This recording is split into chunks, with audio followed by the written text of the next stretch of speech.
Hi everyone out there. Yep, it's me again. Hope you're all staying metal and you're all okay and everyone you love is okay too.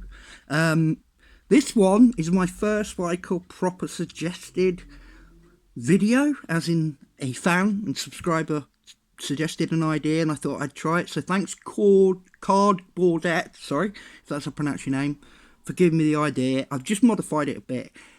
After the video I did about Megadeth, the end is near and their imminent demise in the next couple of years, Card suggested that I do my best to worst Megadeth albums, my favourites and my not so favourites. And I'm going to do half of that. I'm just going to do my favourites because this is a celebration of Megadeth and my relationship with them since the age of about 15. So we'll go to the first of my top 5 Megadeth albums of all time. So here we go. So number 5 is, as you can see, The Sick, The Dead and The Dying, which is their last studio album. I remember I saw the video on YouTube when they released it to We'll Be Back, and I heard that and it just blew my balls off. It's like Megadeth have just relearned to be a thrash metal band again. It's so fierce. And then I heard Night Stalkers after it, as the next one I went, I've got to buy this album. I heard those two and I went, I don't care, that's why I've got it. It's like, I heard those 2 tracks, and this is an awesomely powerful album, and a real kind of Dave and the lads can still cook it, really can. And like you said, his modern guitarists are all brilliant, in my opinion. They might not be as outstanding on stage in regards to their kind of charisma or anything, but they're all tremendous guitarists. And this one has some awesome leads on it as well. My favourite tracks on this, one of them is Dogs of Chernobyl, which I think is an awesome track. So yeah, this is going to be my number 5 out of my favourite Megadeth albums. So we'll go with that. Number 4 is, I don't know if you see that, there you go. That is 2004's System Has Failed, which has one of the most epic opening Megadeth tracks ever in Black Metal Universe, which no other band could quite play it like that. The intro with the news report about the Air Force One being shot down in the Middle East, and then it kicks into that double bass,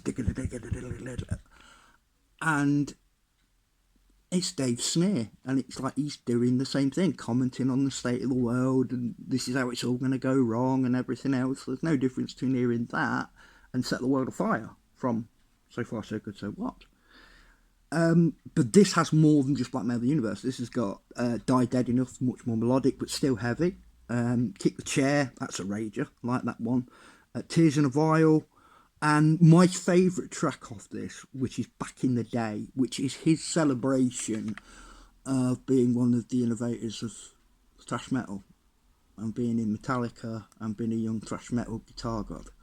And I love that track. And I believe, and I know it is, I'm sure it is, it was on an episode of Duck Dodgers back in the mid-2000s where Dave, when the band were thawed from carbon freezing and stuff like that and were brought back to fight aliens by playing Back in the Day with guitars fitted with lasers and stuff, and I thought it was awesome. And yeah, check that out, it's on YouTube.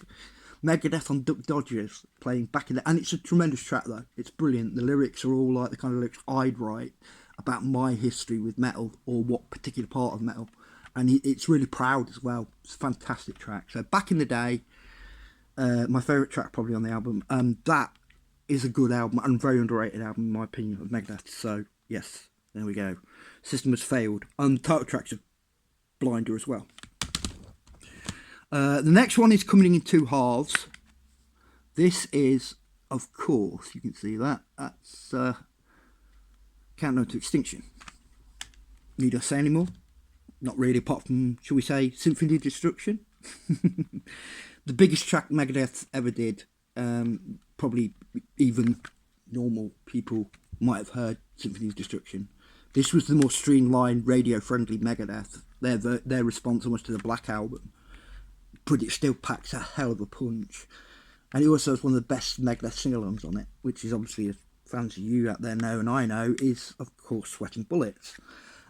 Hello me, meet the real me. and my misfits way of life.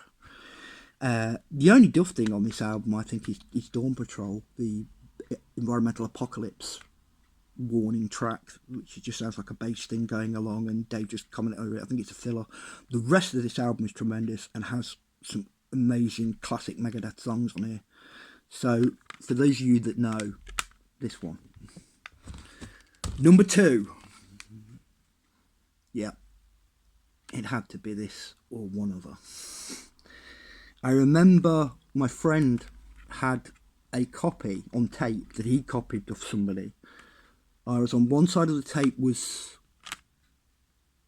Killing is My Business and Business is Good, and the other side was this. And the first thing I ever heard, believe it or not, of this was Peace Sells. He played it to me. Yeah, that's where it went. That's where I became a Megadeth fan.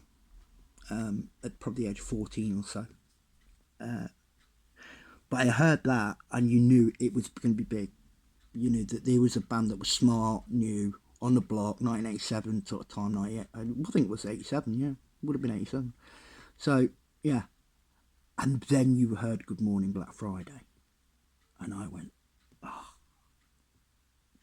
that's how thrash metal should sound. Absolute brilliance.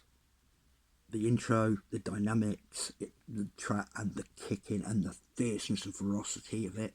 And then it goes up another gear at the end. And the lyrics are sick about being a homicidal murderer with a hammer. And if you're interested in checking an interpretive art version of that out, look down here and you'll find my video to my version of Good Morning Black Friday. And it might amuse you for 5 minutes, or 4 minutes. Anyway, yeah, that track made me want to do it X amount of years later to do my own version. I just love that track so much. And the final one for me on this album, and these are all classic Megadeth, is the last one, which is My Last Words, which sounds like Iron Maiden and Judas Priest speeded up to me. And I really loved them bands, and I heard that, and that's how I heard it. First track I heard was Peace Sells. I missed the first 2 tracks. So yeah, and it lives forever. That's eternal to me. That's my second favourite Megadeth album. Okay? But number 1, yeah, maybe a bit obvious. You've guessed it, 1990s Rust in Peace. This is the Megadeth album that you should own, no matter who you are. This is Dave Mustaine's magnum opus.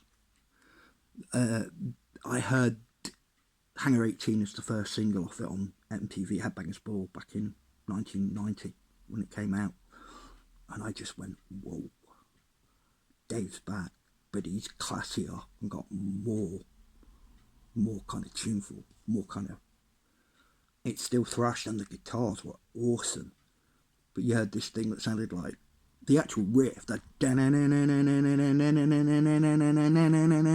is actually literally Led Zeppelin's Kashmir speeded up. But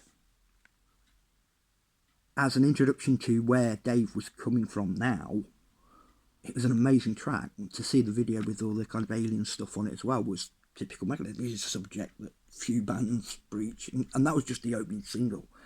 And then you heard Holy War's The Punishment Due, and your jaws just went, oh.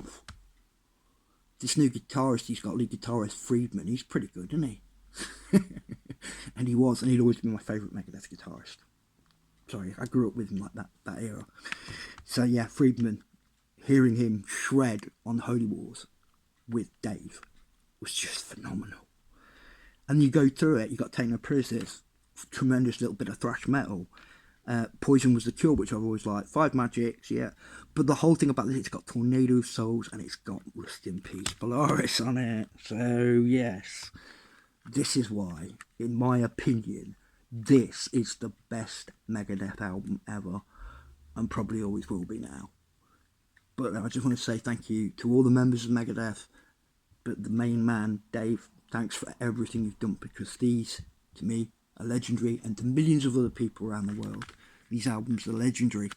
Thank you for sharing your ride with us.